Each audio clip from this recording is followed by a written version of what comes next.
Assalamualaikum warahmatullahi wabarakatuh. Pada kali ini kita akan membahas tentang vektor. Yang pertama, pengertian vektor. Jadi, vektor itu adalah didefinisikan sebagai besaran yang memiliki besar dan arah. Jadi, vektor itu didefinisikan sebagai besaran yang memiliki besar dan arah. Jadi, misalkan ini, dia disebut vektor karena memiliki panjang ataupun besar, kemudian memiliki arah. Maka dia disebut vektor. Sedangkan jika hanya besarnya saja tapi tidak memiliki arah, maka dia tidak termasuk vektor. Besar vektor digambarkan sebagai panjang ruas garis.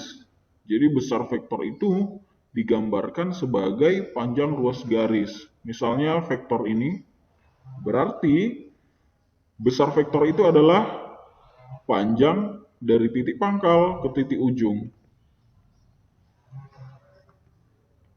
Kemudian, suatu vektor dinamai dengan huruf kecil dengan tanda panah di atasnya. Misalkan vektor ini jika ingin diberi nama, maka dia dalam penulisannya seperti ini. Jadi ditulis dalam huruf kecil, kemudian ada tanda panah di atasnya. Atau bisa kita tulis dengan huruf kecil dan dicetak tebal. Dan besar vektor dinotasikan dengan nilai mutlak. Misalkan ini vektor A, maka besar vektor itu dinotasikan sebagai nilai mutlak vektor A. Kenapa seperti itu? Karena vektor itu nilainya tidak ada yang negatif. Dan seandainya pun negatif, dia hanya menyatakan arah. Jadi negatif hanya menyatakan arah sebuah vektor, bukan menyatakan besarnya vektor. Jadi ini misalkan vektor A, maka besar vektor A dinotasikan dengan nilai mutlak vektor A. Lanjut. Selanjutnya adalah vektor secara geometris. Dalam pelajaran vektor, kita akan mempelajari vektor yang terletak di ruang dimensi 2 atau R2 dan vektor yang terletak di dimensi 3. Vektor di R2 merupakan vektor yang terletak pada bidang datar. Sedangkan vektor di R3 adalah suatu vektor yang diwakili oleh garis berarah yang terletak pada sebuah ruang atau dimensi 3. Jadi contohnya, vektor A dinotasikan dengan huruf kecil dengan tanda panah di atasnya. Kemudian, ini adalah vektor di dimensi 2 atau R2, sedangkan ini adalah vektor di dimensi 3 atau R3. Lanjut, kesamaan vektor secara geometris. Misalkan ada vektor A, kemudian ada vektor B, vektor C, dan vektor D. Nah, vektor secara geometris dikatakan sama jika memiliki panjang yang sama, kemudian arahnya juga sama. Jadi dari keempat vektor ini, yang sama adalah vektor A dengan vektor B. Kenapa tidak sama dengan vektor C? Walaupun panjangnya sama, tetapi arahnya berbeda. Kemudian vektor A dengan D, kenapa tidak sama? Karena walaupun arahnya sama, tetapi panjang vektornya berbeda.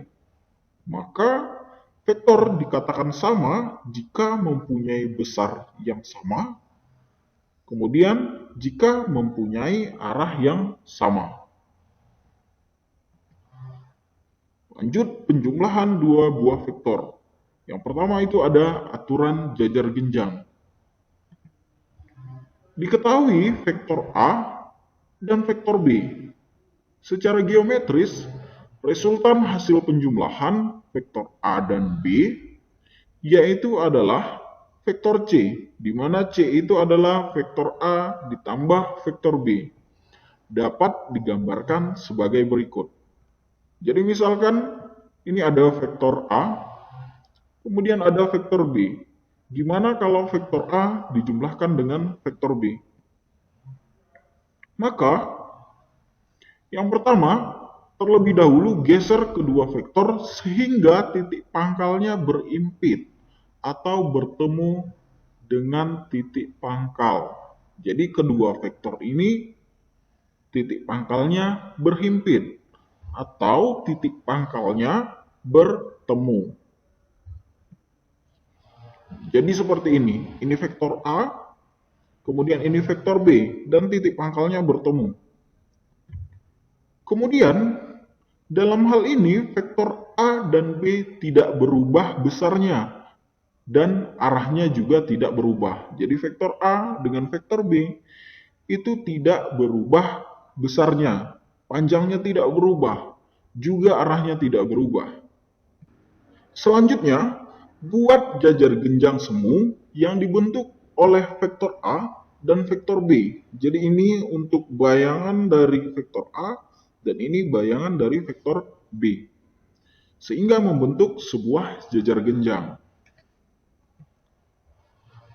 Dan terakhir, maka vektor C adalah vektor yang berimpit dengan diagonal utama jajar genjang. Jadi diagonal utamanya ini, maka inilah yang disebut vektor C. Jadi vektor C, vektor A ditambah dengan vektor B.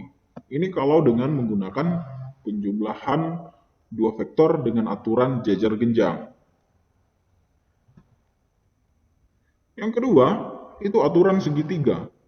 Masih dengan soal yang sama, misalkan ini vektor A dan ini vektor B. Gimana menjumlahkannya dengan aturan segitiga? Nah, terlebih dahulu, geser kedua vektor sehingga titik pangkal vektor B berimpit dengan titik ujung vektor A. Jadi terlebih dahulu, geser kedua vektor sehingga titik pangkal vektor B, jadi titik pangkal vektor B berimpit dengan titik ujung vektor A. Berimpit dengan titik ujung vektor A. Di sini dia. Dalam hal ini, vektor juga tidak berubah. Tidak berubah besarnya, juga tidak berubah arahnya. Dan vektor C adalah vektor yang titik pangkalnya berimpit dengan titik pangkal vektor A. Jadi, vektor C itu adalah vektor yang titik pangkalnya berimpit dengan titik pangkal vektor A. Berarti di sini. Dan titik ujungnya berimpit dengan titik ujung vektor B. Jadi kalau kita gambarkan, jadi vektor C itu adalah garis dari sini menuju ujung vektor B. Ya, itu dia. Mungkin itu saja untuk pembahasan kali ini. Jangan lupa subscribe, like, komen, dan share ke teman-temanmu. Baik, Assalamualaikum warahmatullahi wabarakatuh.